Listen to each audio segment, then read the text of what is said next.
நீங்கள் பிளாக் கலரில் பர்கர் சாப்பிட்டீங்களா? அதே மாதிரி ஒரு பட்ஜெட் ஃப்ரெண்டான கெஃபே ஷாப் தேடிங்களா? அப்போனா உங்களுக்கான வீடியோ தான். ரீசெண்டாக ஆவடியில் இருக்க இந்த buy one get two cafe தான் போயிருந்தேன். உங்களுக்கு நிறைய அவுட்லெட் இருக்குது. நான் ஆவடியில் இருக்க அவுட்லெட் தான் ட்ரை பண்ணேன். உங்களோட மெனு கார்டில் எல்லாமே ஒரு பட்ஜெட் ஃப்ரெண்ட்லியாக பண்ணிடுறாங்க. அதேமாதிரி நிறைய காம்போ டேஸ்ட் வச்சுருக்காங்க. நான் உங்கள்கிட்ட ஃபஸ்ட்டு ஆர்டர் போட்டது இந்த ஸ்பைசி சிக்கன் ஸ்டிக் தான் வாங்கினேன். சாப்பிட்ற டேஸ்ட் நல்லா இருந்துச்சு, ஆனால் கொஞ்சம் ஸ்பைசினஸ் ஹெவியாகவே இருந்துச்சு.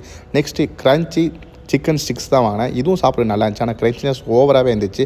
சாப்பிட்டு நெக்ஸ்ட் எதாவது காம்போ ஆர்டர் போகலான்னு சிக்கன் சாண்ட்விச், அதுக்கப்புறம் கூடவே ஃப்ரெஞ்ச் ஃப்ரைஸ், நெக்ஸ்ட்டு ஒரு கோக்கோட கொடுத்தாங்க. இந்த காம்போ நான் ஃபஸ்ட்டு ட்ரை பண்ணேன். அவங்களோட சிக்கன் சாண்ட்விச்னா ப்ரெட்டில் ஸ்டஃப் பண்ணி கொடுப்பாங்க. ஆனால் இவங்க பன்னில் ஸ்டஃப் பண்ணி கொடுத்தாங்க. அவங்க லோகோட வச்சு சாப்பிட்ற ஒரு டிசனான டேஸ்ட் இருந்துச்சு. அந்த காம்போ கூட வந்து அந்த ஃப்ரெஞ்ச் ஃப்ரை கோக்கெலாம் முடிச்சுட்டு நெக்ஸ்ட்டு நான் அதை ட்ரை பண்ணது அந்த பிளாக் கலர் பர்கர். இதோட நேம் வந்து சாக்கோல் சிக்கன் பர்கர்.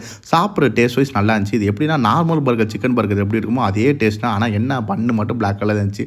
நெக்ஸ்ட்டு டெசர்ட்டுக்கு ஃபைனலாக வந்து ப்ரௌனி வித் ஐஸ்கிரீமோட முடிச்சுக்கிட்டோம். ஃபைனலாக பில்லை பே பண்ணி நான் கிளம்பிட்டோம். உங்களுக்கு ஏதாவது பட்ஜெட் ஃப்ரெண்ட்லியான கெஃபே தெரிஞ்சால் மறக்காமல் கமெண்ட் பண்ணுங்கள். உங்களுக்கு இன்னொரு சந்திக்கிறேன். டாடா.